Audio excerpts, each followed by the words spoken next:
Prophétie du 11 janvier 2021 sur une dispute territoriale venant sur la terre. Le Seigneur a parlé avec moi. Je vois une dispute territoriale sur la frontière, une dispute territoriale. Je vois une dispute de territoire qui arrive, un pays qui essaie de prendre une partie de notre pays. Je ne le mentionnerai pas pour le moment, mais je vois une dispute territoriale qui arrive environ à ce côté-ci, à cette partie du monde. Une dispute territoriale, un pays qui essaie d'annexer une partie de notre pays, de notre nation. Et ils disent, non, parce qu'ils parlent notre langue. Ils parlent notre langage, ils parlent notre langue. Les gens dans cette zone-là, vous savez, ils vivent comme ceci. Quand ils vivent comme nous, ils parlent notre langue. Donc je vois une dispute territoriale qui arrive. Normalement, cela va impliquer un peu, je vois un peu les Nations Unies impliquées dans les négociations. Je vois, normalement, cela aussi implique également les militaires. Donc, je vois ces choses arriver sur la terre. Ces choses arrivent sur la terre. Je souvenez-vous que seulement hier, le Seigneur Yahweh, il a parlé avec moi concernant la venue glorieuse du Messie. Juste hier, et je l'ai partagé avec vous durant le service global. Et vous savez clairement que le Seigneur est en train de parler, attirer votre attention au fait que c'est le temps de clôturer toutes choses, se préparer, se repentir, de saint, recevoir Christ et être juste. Parce que la venue le royaume de Dieu est proche, le royaume de Dieu arrive.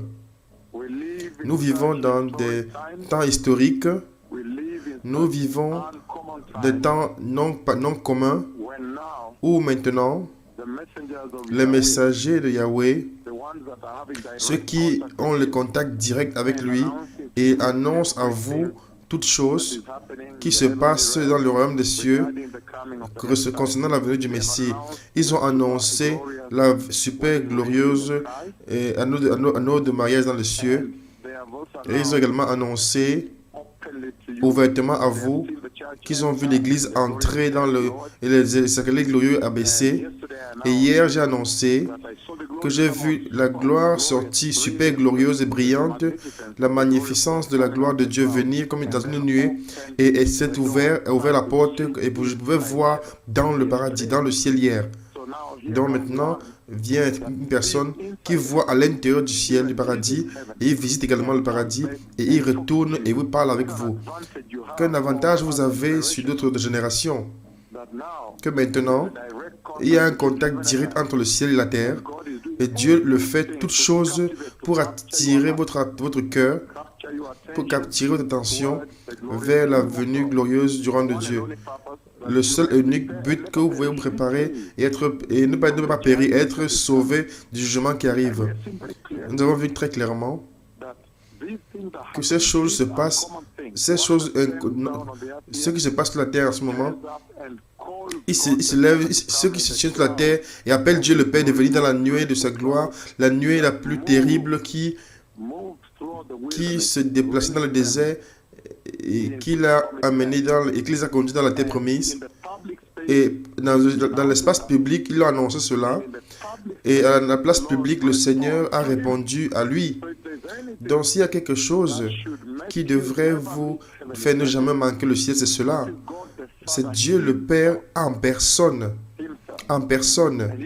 Et hier, je ne l'ai pas partagé avec vous, à nouveau, il m'a parlé de rappeler à toutes les nations concernant le prix que le Christ a payé sur la croix. Et il m'a montré la croix au Calvaire, la grande croix, la croix de Jésus. Et comment ils le clouaient. Il m'a ramené en arrière dans le temps, comment ils l'ont cloué, également les épines qui étaient placées, qui étaient poussées sur la tête comme ceci, la tête comme cela. Et il y avait du sang qui coulait, la rivière de sang qui coulait de la tête où les épines étaient entrées de toutes les directions et qui tombaient sur le visage, le sang coulait sur le visage, sur la tête. Et donc, je l'ai parlé seulement avec quelques-uns dans la nuit, durant après le programme de service de guérison, et maintenant je peux partager avec vous également. Il m'a rappelé à nouveau de vous porter votre attention attirer votre attention le fait que Christ a payé un prix horrible. Ne laissez pas ça pas passer comme cela. Dieu en personne est venu et est mort pour vous. S'il vous plaît, ne le laissez pas s'en aller comme cela. N'allez pas finir en enfer. Ce serait une honte. Ce serait honteux. Qu'après avoir payé un prix terrible et horrible et incroyable et ultime, il est Dieu. Il est venu et est mort pour vous. Donc il dit, ne le permettez pas. Ne le permettez pas. Ne le laissez pas afin que le diable puisse vous mentir. Et comme maintenant, vous pouvez aller en enfer après que Christ ait payé un prix horrible. Non, non, ne le permettez pas du tout. C'est ce que cette narration entière était. Cette conversation parle de cela. Ne vous mettez pas d'accord. Ne permettez pas cela d'aller en enfer après tout ceci. C'est ce que le Seigneur est en train de dire à vous. Et donc, nous nous avons vu dans ce moment un moment très particulier, un endroit pas vu avant, où le Seigneur Yahweh est en train de supplier l'Église à partir des fenêtres du ciel. Il a ouvert les fenêtres du ciel hier, essentiellement suppliant l'Église, disant, regarde, le paradis est ouvert. Et j'ai vu cette incroyable vision hier. J'ai créé, dit, waouh, l'enlèvement est sur le point d'avoir lieu. L'enlèvement est sur le point d'avoir lieu.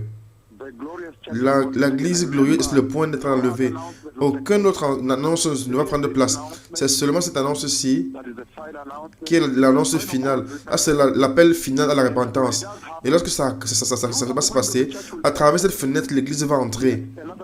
Un moment encore, en l'année 2021, le Seigneur commence avec une manière incroyable en me montrant la gloire, la radiance, la magnificence de sa gloire qui sort.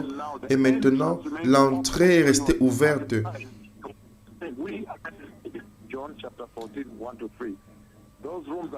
Ces chambres sont prêtes pour vous dans Jean 14, 1 à 3. Il dit, maintenant regardez, le ciel est prêt maintenant pour vous. Le Seigneur a fait toutes choses et toutes choses possibles pour attirer votre attention à la signification de la gravité de ces événements qui sont en train d'arriver. Que le Messie va venir dans la nuée, dans le ciel au-dessus ici. Et comme un bon berger, dont ses brebis entendent sa voix, il va les appeler. Il va appeler ses brebis et ceux qui sont dans les tombes vont se lever. Et ils vont avoir des corps glorieux et ils vont aller avec lui dans la radiance de la gloire de leurs vêtements et leur corps glorieux, leur corps éternel. Et maintenant, ceux qui sont en vie et sont saints, souvenez-vous, le mot-clé est sainteté. Ils vont se transformer et aller au ciel avec eux et entrer dans cette entrée que j'ai vue ouverte hier.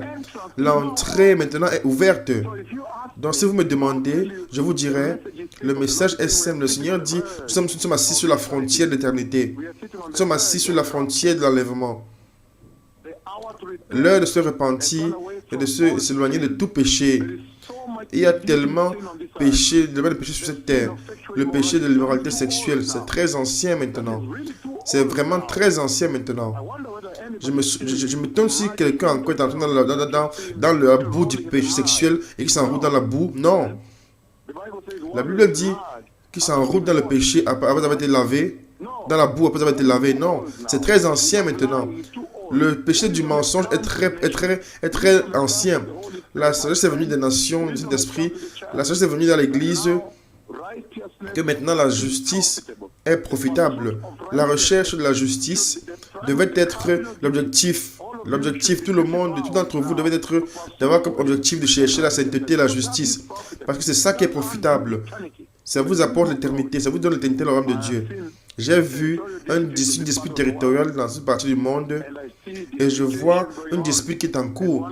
Et un groupe avec un autre. Et à un moment, j'ai vu le réveil. Le Messie revient, bien aimé. Soyez sages. Puissiez-vous être sages et que votre sagesse ne vous trompez pas sur ceci. Parce que souvenez-vous que l'éternité, c'est un temps très long. La vie sur la terre est en train d'être démantelée. Regardez le coronavirus. Le Royaume-Uni, maintenant, c'est très délicat. Les paroles de ma langue, seulement cela devrait vous faire écouter attentivement. comment j'ai frappé la terre avec le coronavirus seulement devait vous pousser à écouter attentivement et trembler aux paroles de ma langue. Et à chaque occasion, quand je viens devant vous et je parle, vous les nations de la terre, vous devriez courir et vous repentir, courir et vous agenouiller et vous repentir, recevoir Christ et être saint, vous préparer. Parce que si vous voyez la manière avec laquelle la gravité, les paroles, l'odeur de mes langues a capturé les médias pendant plus d'une année maintenant, les paroles de ma langue, chaque seconde, chaque minute, coronavirus, toute la terre maintenant, tout le monde, enfants, jeunes, si vous voulez sortir de votre maison maintenant, vous devez considérer attentivement les paroles de ma langue, mes paroles qui ont frappé la terre avec le coronavirus. La vie sur la terre, essentiellement, le Seigneur dit qu'il a mis toute la terre sous la juridiction des paroles de la langue de ces deux prophètes. C'est très clair maintenant. Les masques, la peur de l'infection, la contamination. Et j'ai vu également une autre infection qui arrive où les yeux vont devenir rouges. Et ils toussent et ils éternuent de manière incontrôlable. Ils s'appuient sur le mur comme cela pendant qu'ils appuient sur le mur. Et ils appuient sur le mur comme ceci. Pendant qu'ils toussent et éternuent de manière continue. Et le sang vient. Je pense que le sang des veines s'est brisé du cerveau. Ça arrive et ça remplit les yeux. Les paroles de ma langue, seulement cela, laissez passer ce terrain biblique que j'ai amené, seulement cela devrait vous parler. Laissez seulement la quarantaine biblique qui a eu place en Égypte que j'ai ramené cette génération, ce temps-ci. Lorsque tout le monde était en quarantaine.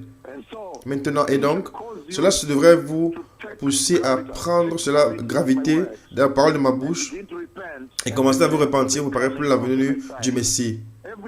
Chaque chose qui doit être dit en préparant le chemin pour la venue du Messie, je l'ai dit. J'ai été fidèle à le dire de manière exacte comme Dieu le Père m'a instruit.